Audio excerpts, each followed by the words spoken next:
राधे राधे मित्रों, आज हम स्कंद महापुराण का शुभारंभ करने जा रहे हैं। स्कंद पुराण महापुराण हमारे जीवन में बहुत खास महत्व रखता है। क्यों रखता है? क्योंकि हमारे जीवन में, हम जीवन काल में या हम अपनी भक्ति में जितने महात्म, जितने व्रत करते हैं, उनकी सही विधि, उनका सही महत्व, उनका सही फल सब स्कंद पुराण में ही वर्णित है। तो आज हम शुरू करते हैं स्कंद पुराण का प्रथम खंड माहेश्वर खंड। उसी में प्रथम खंड आता है केदार खंड। भगवान शिव की महिमा, दक्ष का शिवजी से द्वेष तथा दक्ष यज्ञ में सीता का गमन। यस्याज्ञा जगत सृष्टा विरचि पालको हरि संहर्ता काल रुद्राख्यो नमस्तस्मै पिनाके।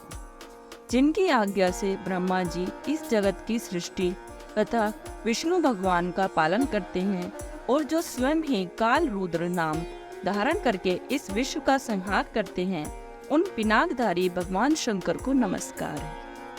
नैमिषारण्य तीर्थ सब तीर्थों से उत्तम और समस्त क्षेत्रों में श्रेष्ठ है। प्राचीन काल में शौनक आदि तपस्वी मुनि एक ऐसा यज्ञ का अनुष्ठान कर रहे थे जो दीर्घ काल तक चालू रहने वाला था। उस यज्ञ में दीक्षित सभी महर्षियों का सबके प्रति समान भाव था। एक दिन उन सभी महात्माओं के दर्शन की उत्कंठा से प्रेरित होकर महातपस्वी व्यास शिष्य लोमश मुनि वहां पधारे। उस दीर्घकालिक यज्ञ का अनुष्ठान करने वाले मुनियों ने लोमश जी को आया देख एक साथ ही उठकर उनका स्वागत किया। सबके मन में उल्लास छा गया।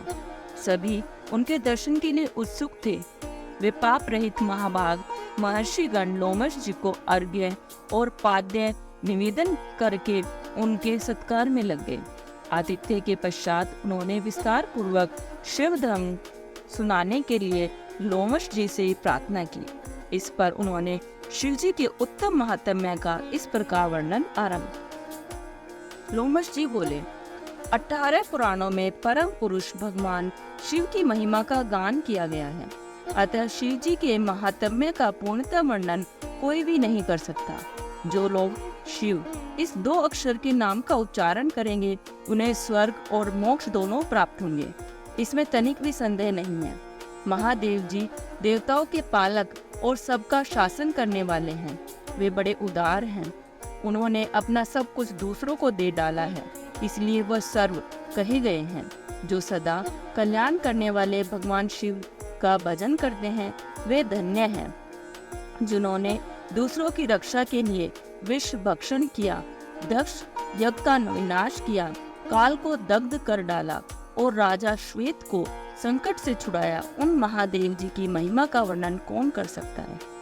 मुनियों ने पूछा, मुने, भगवान शिव ने कैसे विष भक्षण किया तथा कैसे दक्ष यज्ञ का विनाश किया, वे सब बातें हमें बताइए।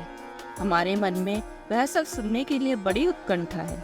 लोमश जी बोले, विप्रगण, पूर्व काल की बात है। प्रजापति दक्ष ने परमेष्टि ब्रह्मा जी के कहने से अपनी पुत्री सीता का विवाह महात्मा शंकर जी के साथ कर दिया था। एक दिन वे ही दक्ष स्वेच्छा अनुसार घूमते हुए नैमिषारण्य में आए।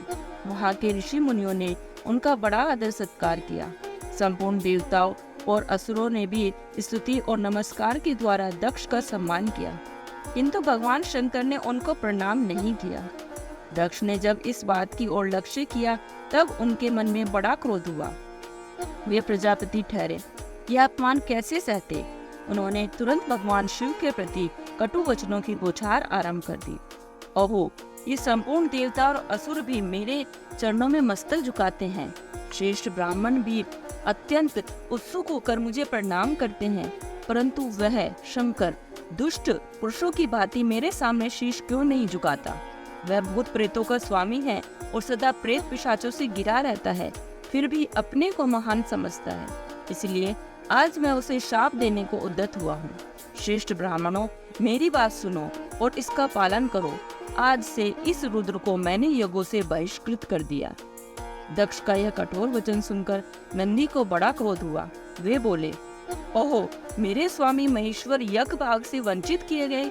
यज्ञ, दान, तप तथा नाना प्रकार के तीर्थ जिनके नाम से ही पवित्र हुए हैं, उन्हीं भगवान शिव को शाप क्यों दिया गया? खोटी बुद्धि वाले दक्ष, वह यज्ञ जिसमें शंकर जी का भाग न हो व्यर्थ ही होगा।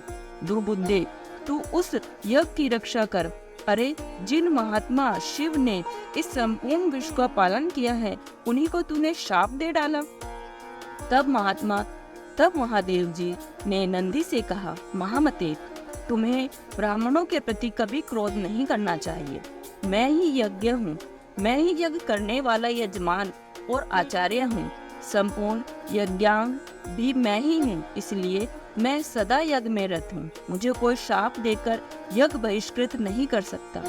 इसी प्रकार सर्वव्यापी होने के कारण मैं किसी के भीतर नहीं हूँ, किसी भी सीमा से आबद्ध नहीं हूँ।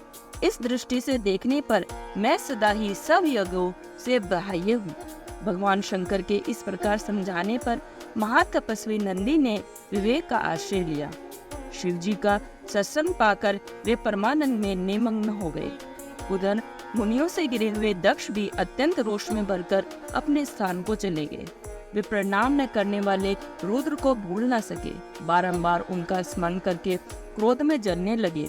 भगवान शंकर की ओर से उन्होंने श्रद्धा हटा ली और वे शिव के उपासकों की निंदा में संलग्न रहने लगे। एक समय दक्ष ने स्वयं ही एक महान यज्ञ का आयोजन किया। उसमें उन्होंने बड़े बड़े तपस्वी ऋषि मुनियों को बुलाया। वशिष्ठ आदि अनेक महर्षि उस महायज्ञ में पधारे।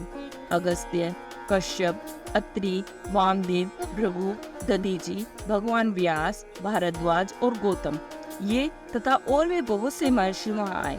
सभी देवगण, समस्त लोकपाल, विद्याधर, गंधर्व तथा किन्नरों का भी आगमन हुआ। उस युग में यज्ञ में सत्यलोक से लोक पितामह ब्रह्मा जी तथा बैकुंठ धाम से भगवान विष्णु भी बुलाए गए थे। इंद्राणी के साथ भगवान विष्णु भी बुलाए गए थे। इंद्राणी के साथ देवराज इंद्र, रोहिणी के साथ चंद्रमा तथा अपने प्रिया की प्रिया के साथ वरुण देव भी आए थे। कुबेर पुष्पक विमान पर, वायुदेव मृग पर तथा अग्निदेव बकरी की सवारी पर चढ़कर पधारे थे। नृत्य कोण के अधिपति नृत्य प्रेत के कंधे पर बैठकर आए थे। इस प्रकार सब लोग दक्ष की यज्ञशाला में उपस्थित हुए। दक्ष ने सबका सत्कार किया। उनके यहाँ विश्वकर्मा के बनाए हुए अनेक दिव्य भवन थे। वे सभी बहुमूल्य उपकरणों से सजे हुए तथा अत्यंत प्रकाशमान थे। उन्हीं भवनों में दक्ष ने अपने समागत अतिथियों को यथा योग्य स्थान देकर ठहराया। दक्ष का वह महायज्ञ कनखल तीर्थ में आरंभ हुआ। उसमें उन्होंने भृगु आदि तपोधरों को ऋत्विज बनाया। अनेक प्रकार के कौतुक और मंगलाचार संपन्न करके दक्ष ने उस यज्ञ की दीक्षा ली। साथ में उनकी धर्मपत्नी भी बैठी। ब्राह्मणों ने स्वास्ति वाचन किया। उस समय अपने सुहृदों से घिरे हुए दक्ष अपना महत्व बढ़ जाने के कारण अधिक सुशोभित हो रहे थे। इसी समय महर्षि दधीचि ने महादक्ष से इस प्रकार कहना आरंभ किया, प्रजापति, हे देवेश्वरगण, हे बड़े बड़े महर्षि तथा लोकपाल भी तुम्हारे यज्ञ मंडप में पधारे हैं, तो भी पिनाक पाणी महात्मा शंकर के बिना यह यज्ञ अधिक शोभा नहीं पा रहा है। जिनके बिना मंगल भी अमंगल रूप में ही परिणत हो जाते हैं तथा जिन त्रिनेत्रधारी भगवान के अधिकार में आने पर अमंगल भी तत्काल मंगल के रूप में बदल जाते हैं, वे अब तक यहाँ क्यों नहीं दर्शन दे रहे हैं? दक्ष, अब तुम्हें ही भगवान विष्णु और इंद्र के साथ जाकर परमेष्ठी भगवान महेश्वर को बुला लेना चाहिए। उन योगी शंकर की उपस्थिति से यहाँ सब कुछ पवित्र हो जाएगा, जिनके स्मरण तथा नामोच्चारण से सब पुण्यमय हो जाता है। दधीचि का यह वचन सुनकर दक्ष क्रोध में भर गए और बड़ी उतावली के साथ उत्तर देने लगे।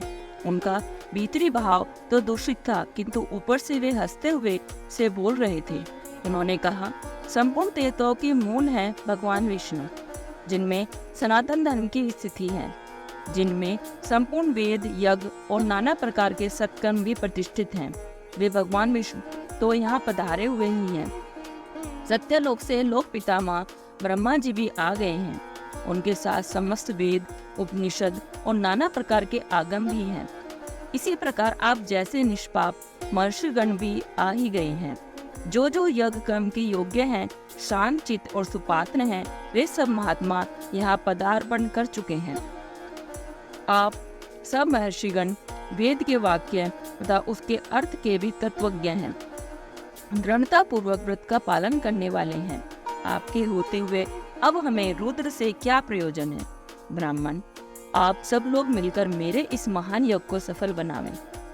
दक्ष की बात सुनकर दधीचि ने कहा, पवित्र अंतःकरण वाले समस्त श्रेष्ठ महर्षियों और देवताओं के समुदाय में यह बड़ा भारी अन्याय हुआ है कि भगवान शिव को आमंत्रित नहीं किया गया। महात्मा शंकर के बिना इस यज्ञ में शीघ्र ही महान विघ्न होने वाला। कहकर महर्षि दधीचि अकेले ही दक्ष की यज्ञशाला से निकल पड़े और तुरंत अपने आश्रम को चले गए। उनके चले जाने पर दक्ष ने हंसते हुए कहा, ब्राह्मणों, दधीचि शंकर के प्रेमी हैं, वे चले गए। आप सब लोग वैदिक सिद्धांत में रत रहने वाले हैं। भगवान विष्णु आप सबके अग्रणी हैं। अब शीघ्र ही आप लोग मेरे यज्ञ को सफल बनावें। तब उन सभी महर्षियों ने महादेव यज्ञ आरंभ किया। इसी समय महादेवी दक्ष कुमारी सती ने, जो गंधमादन पर्वत पर अपनी सखियों के साथ विराजमान थी, रोहिणी के साथ चंद्रमा को कहीं जाते हुए देखा। वे यज्ञ में ही जा रहे थे।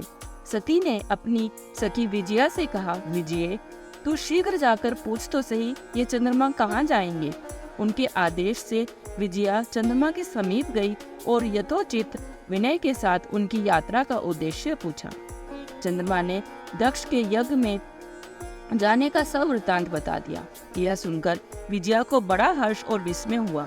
उसने तुरंत लौटकर सती से चंद्रमा की कही हुई सब बातें कह सुनाई। सुनकर सती देवी ने विचार किया, क्या कारण है जो पिताजी मुझे नहीं बुला रहे हैं? क्या मेरी यशस्वनी माता भी मुझे भूल गई? आज मैं भगवान शंकर से इसका कारण पूछती हूँ। यह निश्चय करके सती देवी ने सखियों को वहीं ठहरा दिया और स्वयं भगवान शंकर के पास गए। उन्होंने देखा, त्रिनेत्रधारी माहेश्वर सभा मंडप में विराजमान है। चंडमुंड आदि सभी पार्षद उन्हें सब ओर से घेर कर बैठे हैं। बाण, भृंगी, नंदी, महाकाल, महारौद्र, महामुंड, महाशिरा, धूमाक्ष, धूमकेतु, धूम्रपात तथा अन्य बहुत से गण भगवान रुद्र का अनुवर्तन करने वाले हैं। वे सभी जितेंद्रिय तथा वीतराग हैं। लोक कल्याणकारी भगवान शंकर इन सब से घिरे हुए हैं और परम अद्भुत आसन पर विराजमान है। सती का मन भगवान शिव का दर्शन करते ही उनकी ओर आकृष्ट हो गया।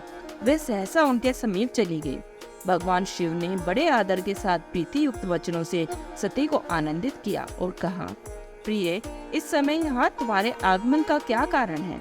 सती बोली, देव देवेश्वर, मेरे पिता के घर महान यज्ञ हो रहा है, उसमें चलने के लिए आपकी रुचि क्यों नहीं होती? सदाशिव, यद्यपि आप इस यज्ञ में बुलाए नहीं गए हैं, तथापि आज मेरे कहने से मेरे पिता की यज्ञशाला में आप स्वयं सब प्रकार से प्रयत्न करके पधारे। सती का यह वचन सुनकर महादेव जी ने मधुर वाणी में कहा, कल्याणी, तुम्हारे पिता के दृष्टि में जो देवता, असुर तथा किन्नर आदि सम्मान्य हैं, वे सब निसंदेह उनके यज्ञ में पहुंच गए हैं। सुंदरी, जो लोग दूसरों के घर बिना बुलाए जाते हैं, वे वहां मृत्यु से भी अधिक कष्टदायक अपमान को प्राप्त होते हैं। शुभे, दूसरों के घर जाने पर इंद्र भी लघुता को प्राप्त होते हैं, इसलिए तुम्हें भी दक्ष के यज्ञ में नहीं जाना चाहिए। महात्मा भगवान शंकर के इस प्रकार कहने पर सती ने अपने पिता के प्रति रोष प्रकट करने वाले वचनों में कहा, नाथ, जिनसे संपूर्ण यज्ञ सफल होते हैं, वे देव देवेश्वर तो आप ही हैं। फिर आपको भी मेरे दुराचारी पिता ने आमंत्रित नहीं किया। उस दुरात्मा के मन में आपके प्रति सद्भाव है या दुर्भाव, यह सब मैं जानना चाहती हूँ। इसलिए अभी पिता के यज्ञ मंडप में जाती हूँ। देव देव जगतपते, मुझे वहां जाने की आज्ञा दीजिए। सती देवी के यूं कहने पर भगवान महेश्वर बोले, उत्तम व्रत का पालन करने वाली देवी, यदि ऐसी बात है तो इस नंदी पर सवार हो नाना प्रकार के प्रमथ गणों को साथ लेकर तुम शीघ्र वहां की यात्रा करो, मैं आज्ञा देता हूँ। भगवान शिव के आदेश से 60,000 रुद्रगण सती देवी के साथ चले। उन गणों से घिरी हुई देवी ने अपने पिता के घर की ओर प्रस्थान किया। सती देवी जब पिता के घर चली गई, उस समय सब बातों पर विचार करके भगवान महेश्वर ने अपने मुख से यह वचन निकाला।